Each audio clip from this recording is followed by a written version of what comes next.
I'm Clarissa. I'm the owner of Lily Bows of Denver, and yes, you have the right channel. Today I'm going to be showing you a tutorial on how to make a ribbon rose out of grosgrain ribbon. So before we get started, I wanted to say a big thank you to Linda for allowing me to be a guest on her channel. And if you don't know, her and I, as well as a bunch of other ladies, get together and we make hair bows. So if you want to check us out, get on Facebook and look us up. We're called the Ribbon Rock Stars. So I'll try to make sure we get a link in the comments below, as well as check out Linda's Facebook page and check out my Facebook page. It's Lily Bows of Denver, and then www.lilybowsofdenver.com and all that stuff. We're on Pinterest, we're on Instagram, all over the place. So just check us out, and if you haven't seen any more videos like these tutorials, definitely watch all of Linda's videos. She's really great at sharing and giving instructions on how to make these things. So give us a thumbs up on this video, share it, repost it, and connect with us on all those other sites. So let's get started. Okay, thank you.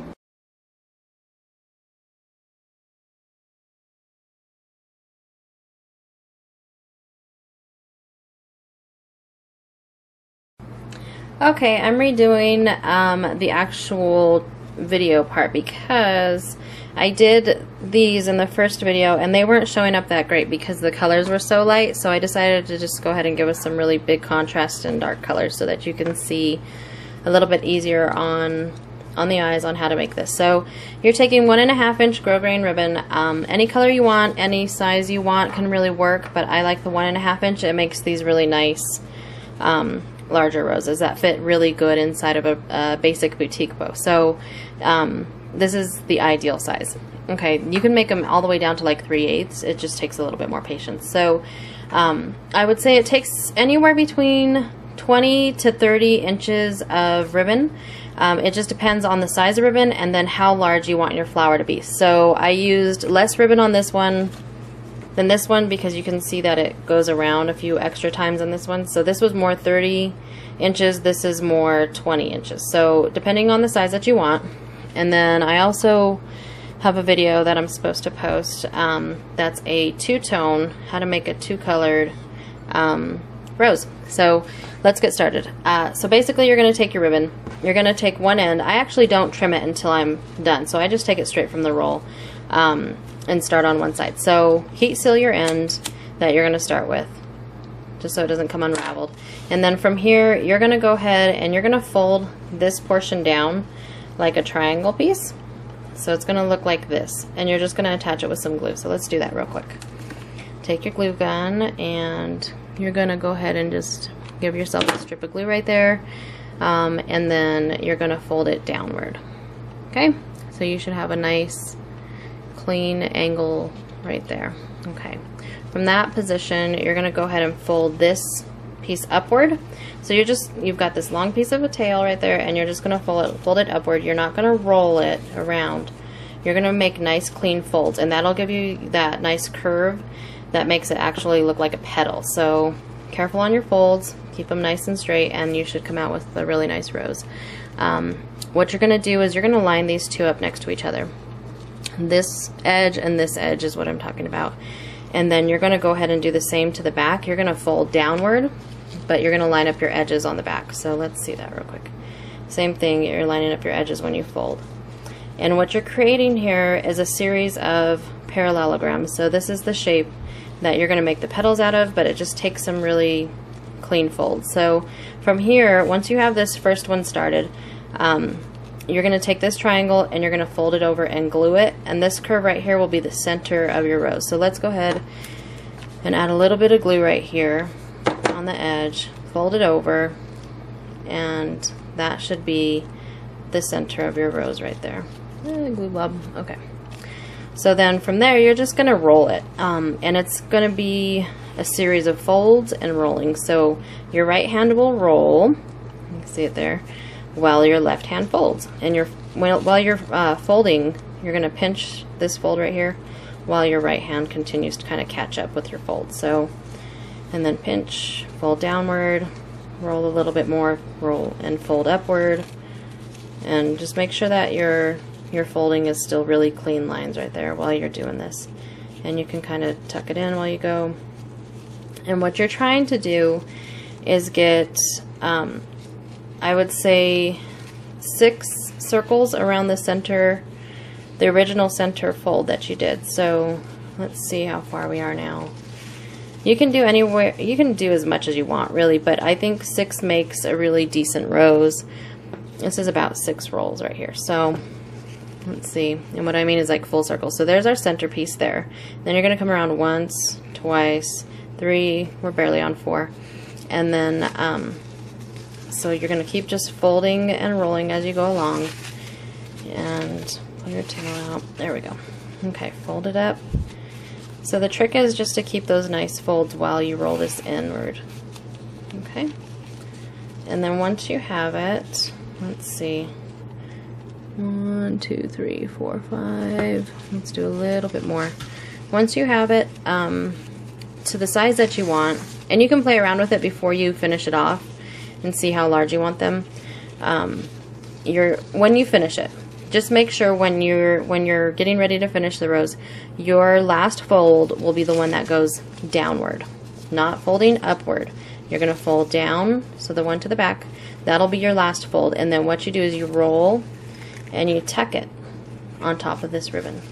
So if you can see, we folded down, folded the ribbon down, rolled it, and just pinched it into my hand to hold it in place. Now, the trick to getting those really nice petals is uncoiling all of these twists while holding the center. So the center is not to shift around too much. It's the exterior ribbon that's going to be moving a lot more. So use your thumb to kind of pinch it while you use your other fingers to kind of spread out these extra triangle pieces around here. So that'll make those nice petal shapes, and just keep kind of fiddling with it until you feel like you've got a decent rose. And you can kind of gently unroll the center. Piece of glue on my finger. Gently unroll the center, and you'll see that these center pieces can kind of uncoil a little bit also.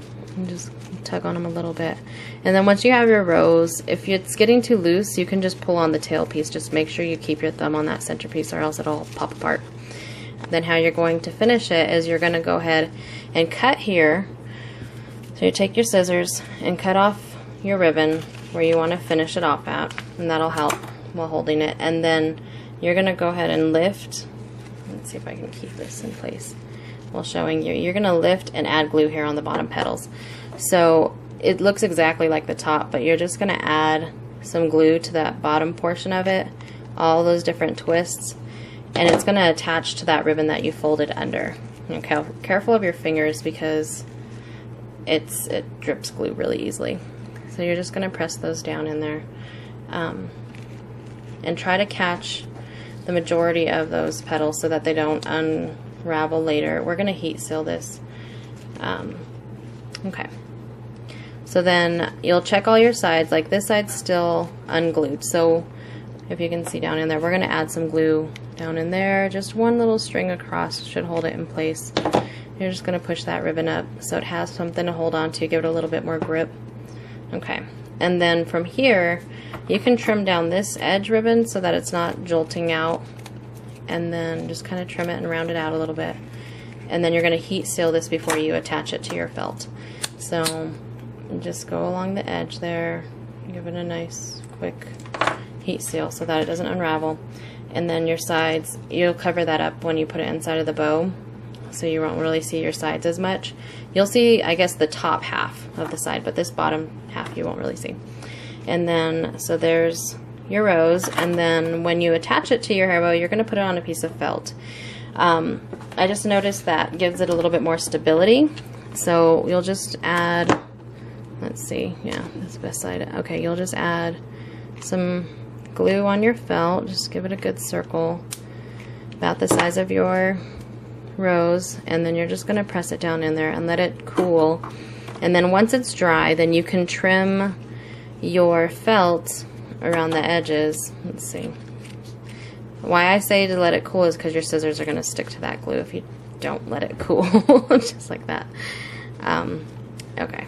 So you just keep trimming it up and from the edges. So once it has cooled, you're just going to give it a quick trimming of all that extra felt, any ribbon. If you have to, you can give it a final heat sealing there. And you're just going to trim as close as you can without cutting up the edges of those ribbons. And if you do cut the edge, because sometimes that does happen, make sure that you heat seal it really good so that it doesn't come all unraveled later on your hair bow. So there's a little piece there that needs to be heat sealed. Okay, so then here we go. Here's the bottom.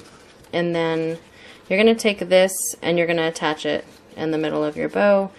And I noticed that when you make one of these, they look really good when you have the same matching color on the bow that's holding them.